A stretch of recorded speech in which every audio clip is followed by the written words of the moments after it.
सुनसान सड़क। सुनसान, यह शब्द सुनने में शायद डरावना ना हो, पर अगर हम कहीं ऐसी जगह फंसते हैं जहाँ सिर्फ सन्नाटा हो तो कैसा लगता है? इमेजिन करने में भी डर लग रहा है ना? तो चलिए जाने इस कहानी को। क्या है सुनसान सड़क?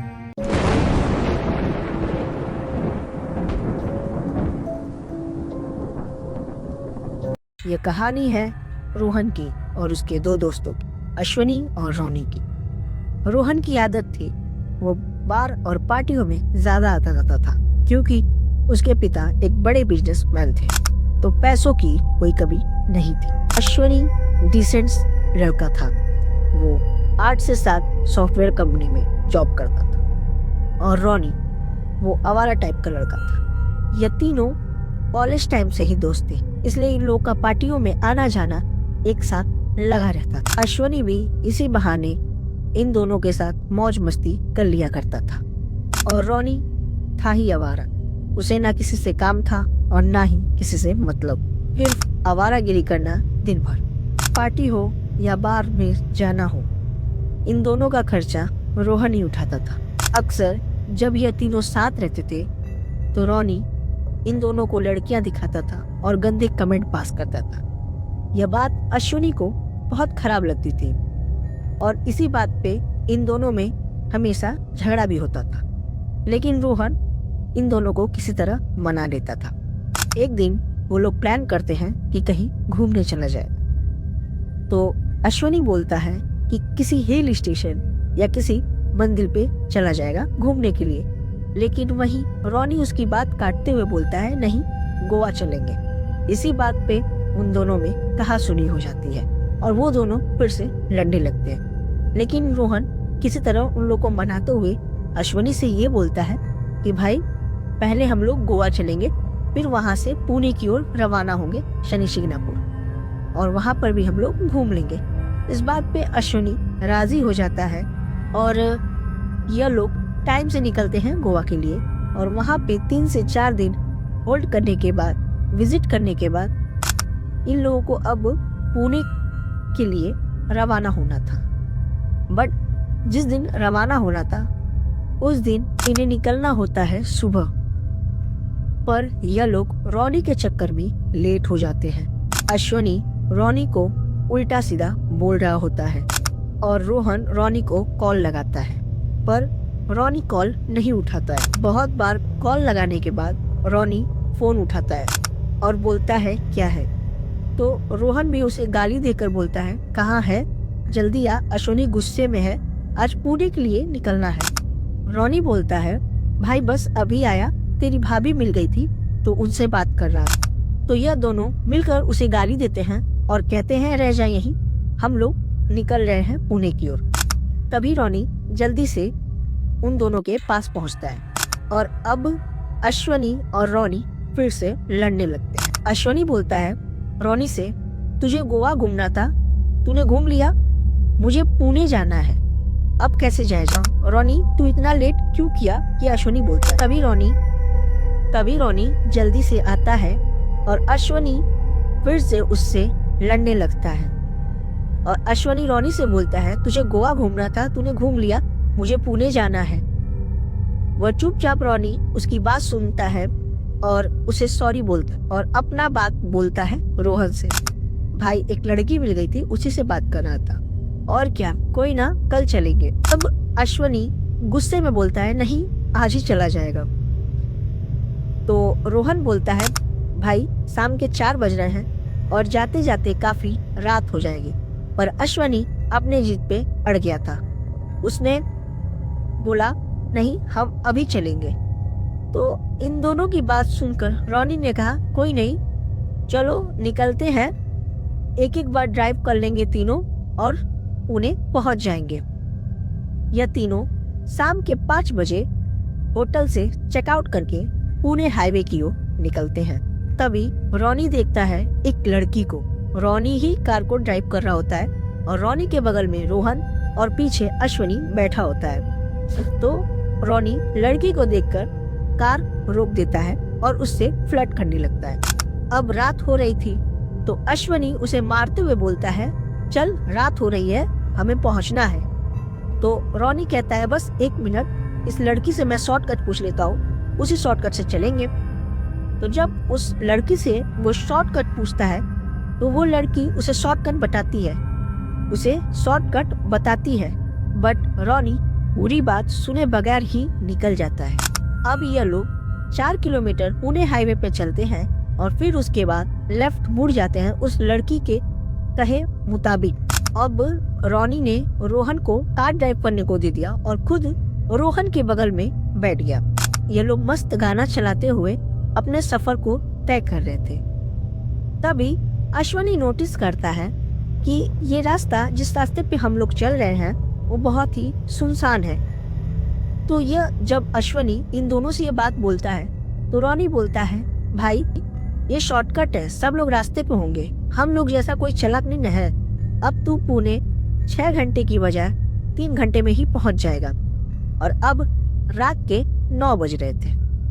यह बात सुन अश्वनी भी रिलैक्स हो गया और अब यह लोग अपना सफर तय करने लगे। कुछ दूर बाद एक लड़की उसी सुनसान सड़क पर खड़ी थी, पर इन दोनों ने इग्नोर करते हुए कार आगे बढ़ा ली।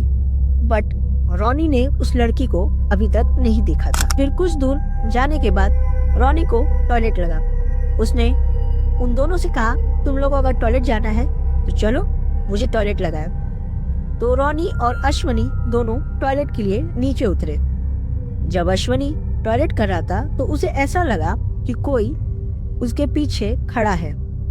वो जब पीछे मुड़कर देखा तो वहाँ कोई नहीं था। उसे ये बात बहुत अटपटी लगी और उसने ज्यादा उस बात पे ध्यान नहीं दिया और यह दोनों फिर गाड़ी में आकर बैठ गए। अब यह लोग जब आधा रास्ता तय करते हैं तो वही लड़की फिर से दिखती है, बट अब रॉनी उसे देख लेता है।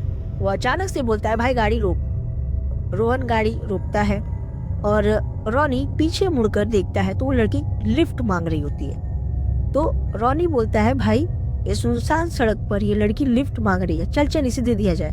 तो अश्वनी इस पर बोलता है, नहीं, कैसे हम इसे बैठा लें, ये कौन है, कहाँ से है, हम जानते भी नहीं है, कैसी है कैसी नहीं है, इसे क्यों बैठा है। तो रॉनी बोलता है, भाई सुनसान सड़क है और इस लड़की अकेली है, बैठा ले। एक काम कर, तू आगे आके बैठ जा, मैं पीछे बैठ जाता हूँ इसके साथ। तो अश्वनी मान जाता है और उस लड़की को बैठा लेता है। अब वो लड़की उस गाड़ी में बैठ चुकी थी। कुछ दूर जाने के बाद वो लड़की सो रही होती है। तो अब रॉनी के अंदर गंदे विचार आने लगते हैं। वो उसके हाथों को टच करता है, पर लड़की कोई भी जवाब नहीं देती है। लड़की अपना सो रही होती है। वो फिर से उसके हाथों को पकड़ता है, लेकिन फिर भी वो लड़की कोई जवाब नहीं दे रही होती है। जब वो धीरे धीरे कर उसकी कलाई को पकड़ता है तो एकदम से वो डर जाता है, क्योंकि उसके कलाई का जो नस था वो नहीं चल रहा था, वो बंद था। वो देखकर एकदम से डर जाता है। वो अश्वनी से बोलता है, भाई इसकी तो सांसें ही नहीं चल रही है। तो जब अश्वनी उसके कलाई को पकड़ के चेक करता है, उसके सांसों को चेक करता है, तो सब नॉर्मल होता है। वो कहता है, तुझे मजाक सूझा है, तू ये कर रहा है, चुपचाप बैठ, मजाक मत कर, क्योंकि उससे ज्यादा झगड़ा भी होता था और इसीलिए वो ऐसे बोला। अब जब उसने फिर से, रॉनी ने लड़की की ओर देखा तो वो देख के एकदम दंग रह गया, क्योंकि लड़की के गले पे एक गहरा निशान था। उसका चेहरा बिल्कुल डरावना था और उसके चेहरे पे कई सारे चोटों के निशान थे। वह देखकर चीखता है।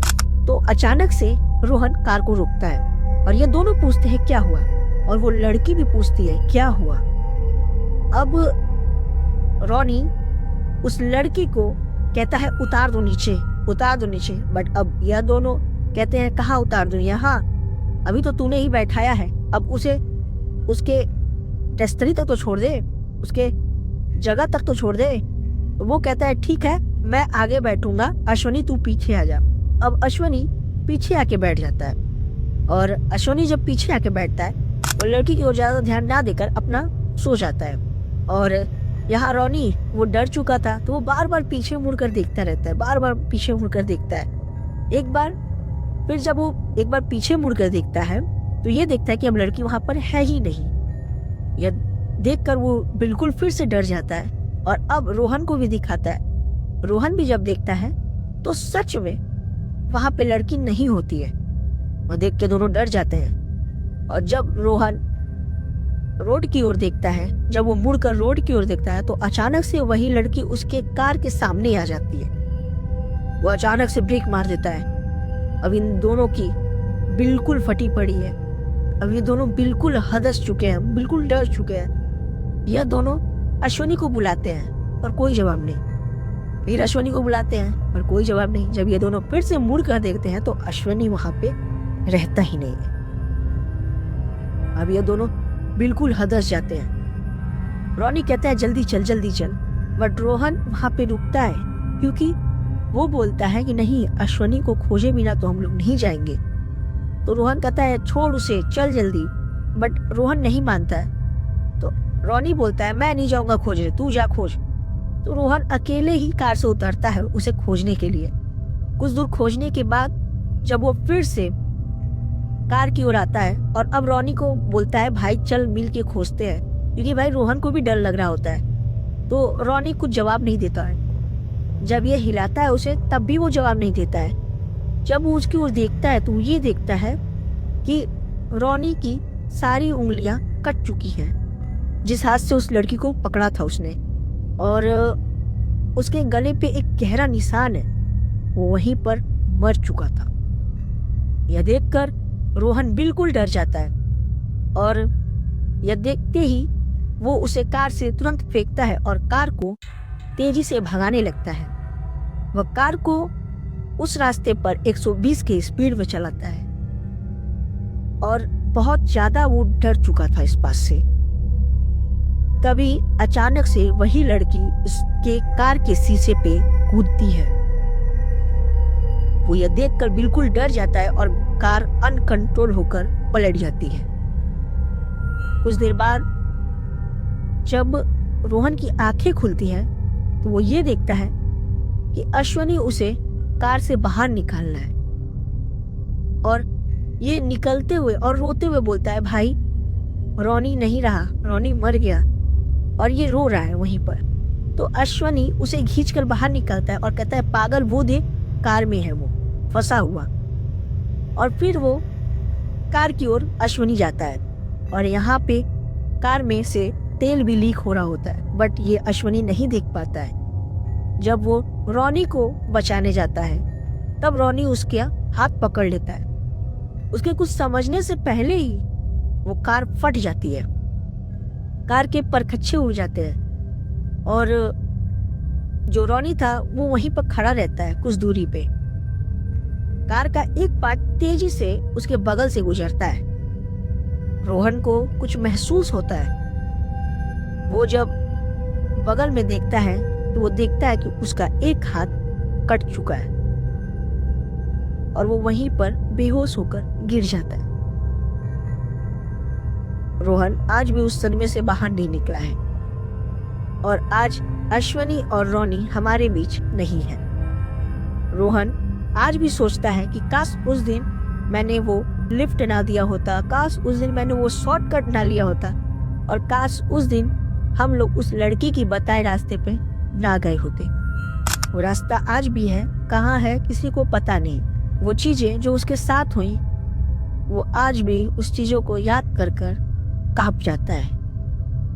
ये कैसे उसकी दो दोस्तों की जान उसके फैसले से गई।